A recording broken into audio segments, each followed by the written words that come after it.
Hello everyone, my name is Bharat. I'm the product global lead for our product practice here at Kearney. And I have the honor and privilege to host Varun, who happens to be a pricing and monetization leader at Microsoft.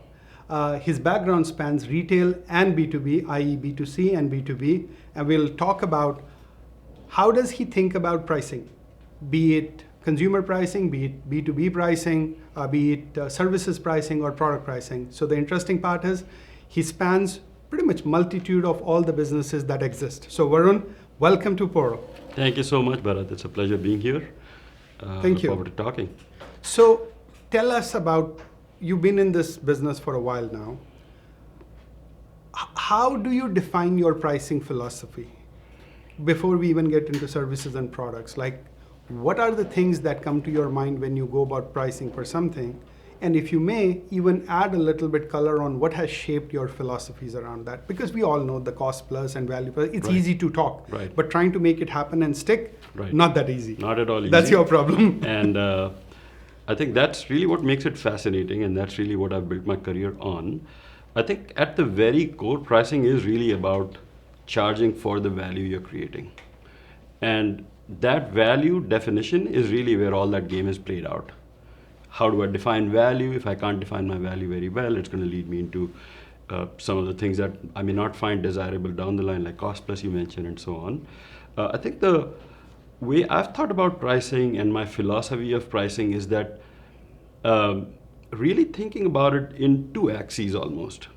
So one of them is really, once you define the value and you have a clear understanding of what it is that you're bringing to the market and to your customers, there are two challenges in front of you.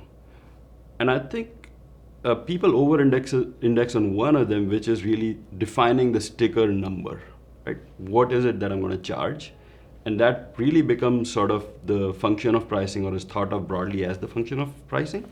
I think there is a very important, maybe even more important other axis, which is the presentation of that price. So it's really not about just saying that this is the number that I'm going to charge, but there is also a way in you bring that perception. Talk and you more bring about that. That's very intriguing. Yeah, so I'll give you a recent example that kind of was all over the press, and you may have even have heard of it. It's from Wendy's. It's from, again, a fast food concept. I think in one of the recent investor calls, their team made the announcement that they were going to try to switch over or going to pilot or experiment with surge pricing or dynamic pricing.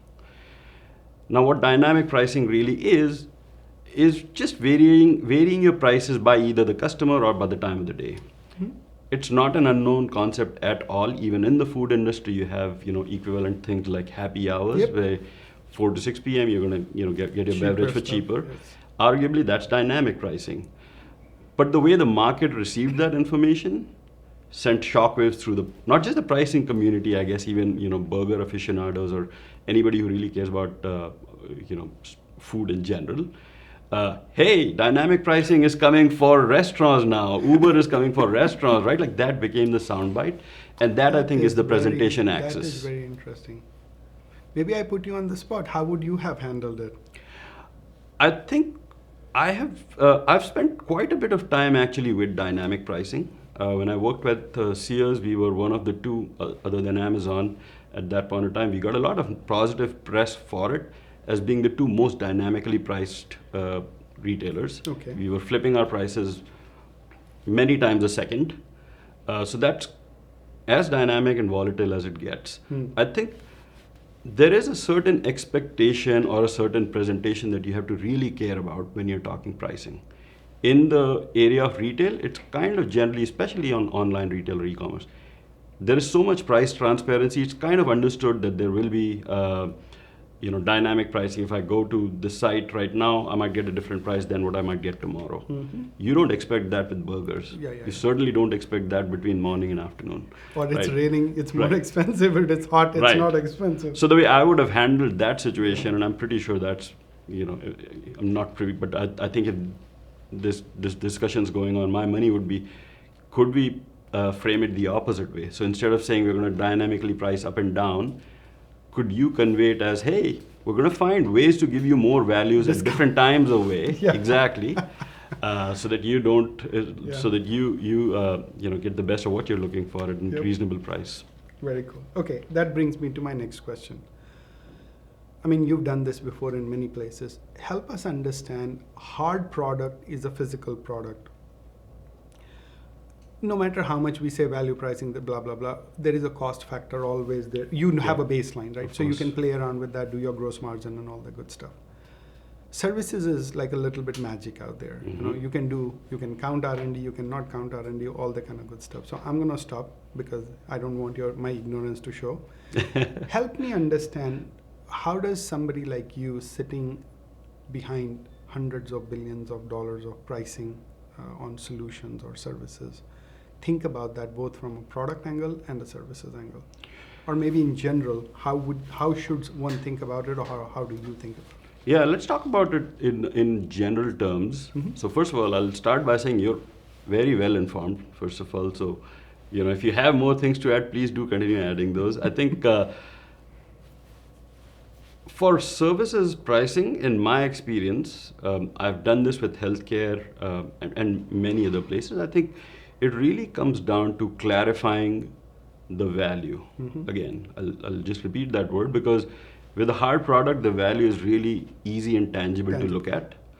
For services, it's not that tangible, right? You have to talk about outcomes. As an example, in healthcare industry where I worked at, you really have to talk about what the patient outcomes are going to be, how much of a burden of disease it's going to pull down for the economy in general, or in this case, a insurance provider, etc.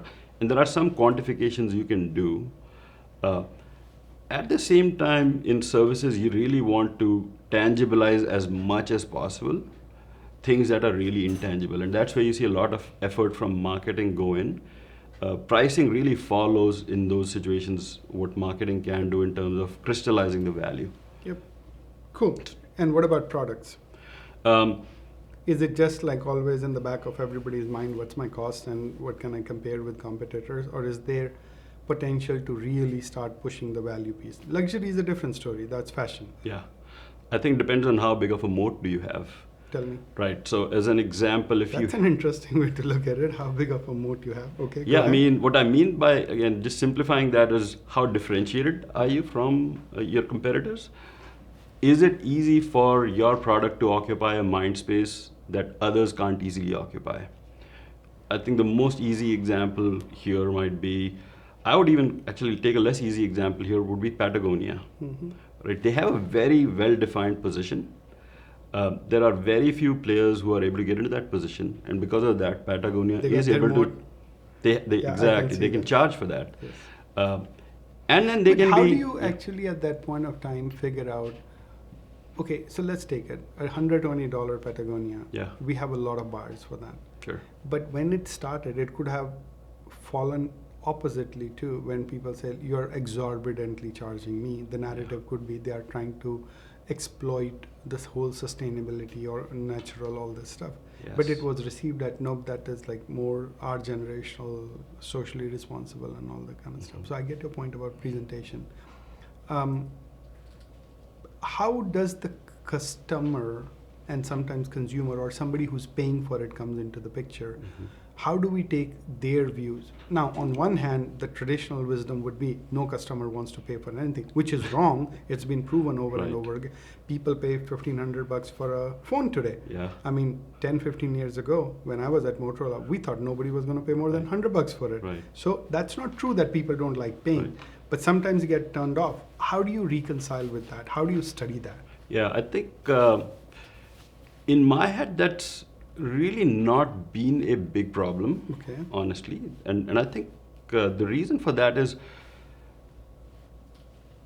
I've been trained to, or maybe the world that I grew up in always trained me to start with the customer's lens on, right? So again, going back to that Patagonia example, it could have been a mistake, would have been a mistake that Patagonia started with the product and said, hey, this is what I'm going to price it at, let's go find customers.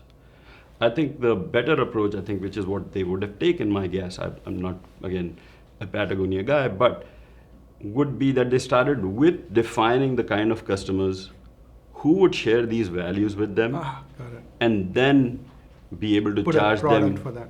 Right. Cool. So that brings me to my, okay, that's very insightful. So let's go to our next question.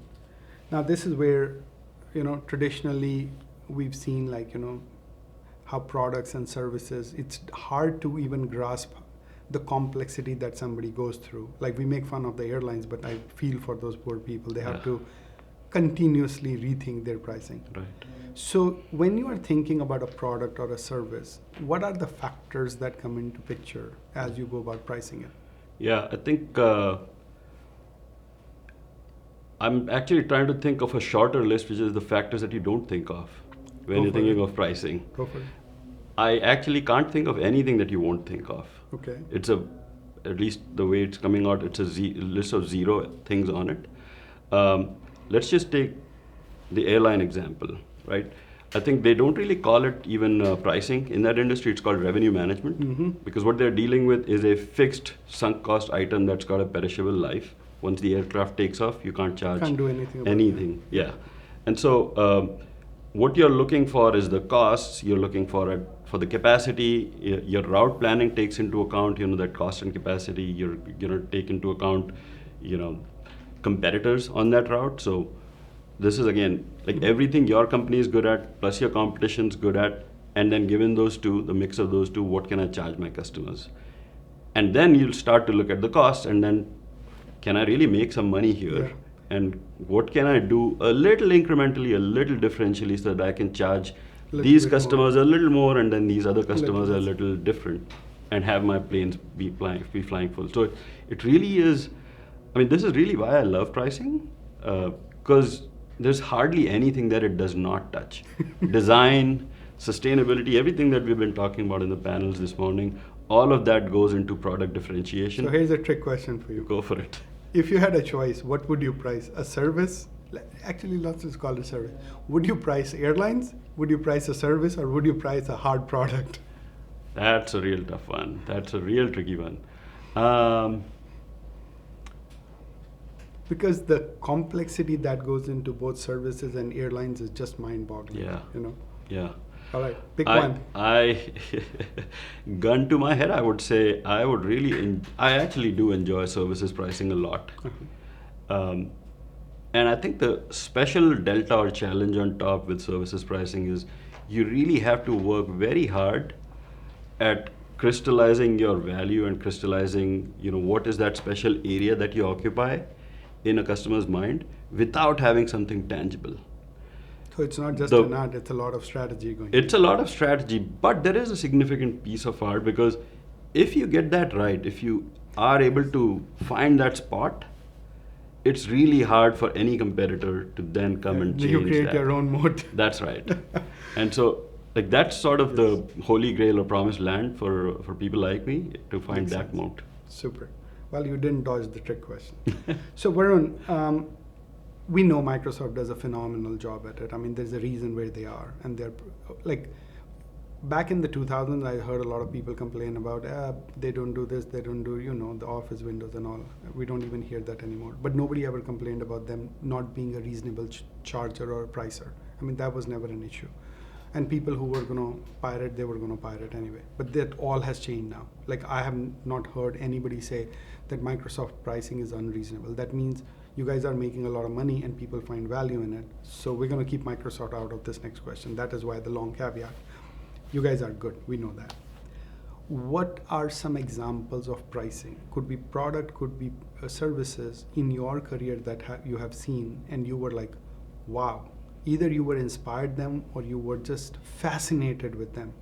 Even if that was not right in your opinion, but just like somebody who just put on something super creative out there or fascinating, or maybe even examples of very good pricing. What are some of those that come to your mind? Could be you involved, could be not you involved, things even beyond you that inspired you. Yeah, so I continue taking inspiration from everywhere, I would say. Mm-hmm. One of the industries I worked with, again, back to healthcare, which I was not actually anticipating to see a lot of, it just feels very different from outside healthcare. It's going to be dealing with, a long chain of, stakeholders. there's obviously the end, patients that you're trying to change lives for, but then there's also HCPs or healthcare providers, doctors, and so on, right? There are different type of regulators in the mix. I found that pricing model and that model of approaching the market to be so fascinating.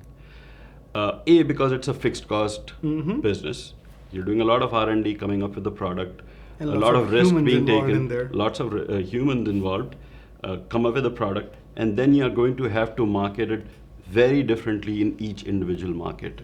US is going to be priced differently, and within US is going to have very different segments. A lot of insurance pressure. Lots of insurance stakeholders, and then you have to try to find these segments that can't take your product now, but you would want to reach them because it just makes lives better, and you want to have a pricing fence between these two, right? You don't want to price something and then like a very different price here when the product is almost the same. Yep. How do you fence these two products which on the surface look very similar? Let me put it this way. I'm glad I don't have to do it. It's definitely one of the most inspiring models of pricing in action that I've seen. Yeah, I can understand. My wife is a physician, so I see how it works. The discrepancy, or oh my God, it's mind-boggling. I don't know how you guys deal with that. Okay, we're coming towards the end of our talk. I want to do some rapid fire for you. Sure. I want 3 examples of if somebody were to ask you to deliver a message on pricing, what are the 3 guiding principles you would leave them with? And then it can be very rapid. And the other 3, you don't need to answer why. Okay. The other one is, what are the 3 biggest challenges that you have seen or you see everybody see that people should be aware about and not fall into those traps? Okay, let's start with the first one. The 3 guiding principles in my head would be: start with the customer, think about the presentation for them when they're presented with a price, and then think about the math. Interesting. Okay. Usually the model... The customer, the presentation, the math. Then the math. Okay. Your second question, what would be the key challenges that someone needs to think about? I think, again, number 1 would be start with executive alignment, or start from the top as further up as you can get, because this one I'll give a why for, because pricing is the most sensitive lever to profits. Exactly. Yep. Costs or unit production or sales, how many units you're selling, none of them, they all of course matter, but none of them are as sensitive to your profits as pricing is. Yep. You're spot on. So you have to start with the very top. The number 2 would be, again, this is a very people one, people don't think about it, but build coalitions. Because pricing, as much as it is about the science, as I said, it is about when you presenting. say coalitions, are they internal or external or both? I would start with internal. Okay. Now this advice would be aimed at a practitioner, a pricing practitioner, but I would start with internal. You obviously should have done your external stakeholdership and building the the right segmentations, etc. before. But especially mid to bigger size companies, this is where things go haywire. The executive leadership wants something, but then everybody below that gets out of alignment very quickly, because my goal is to deliver units, your goal is to deliver revenues, a third person's goal is to deliver EBITDA. How do we bring it together? And as a pricer, that's quite a bit of a mandate that people don't think of. I need to go and build these coalitions. And again, the third advice would be then think very hard about the math. Okay. The math is not free. I mean, it's really very important eventually.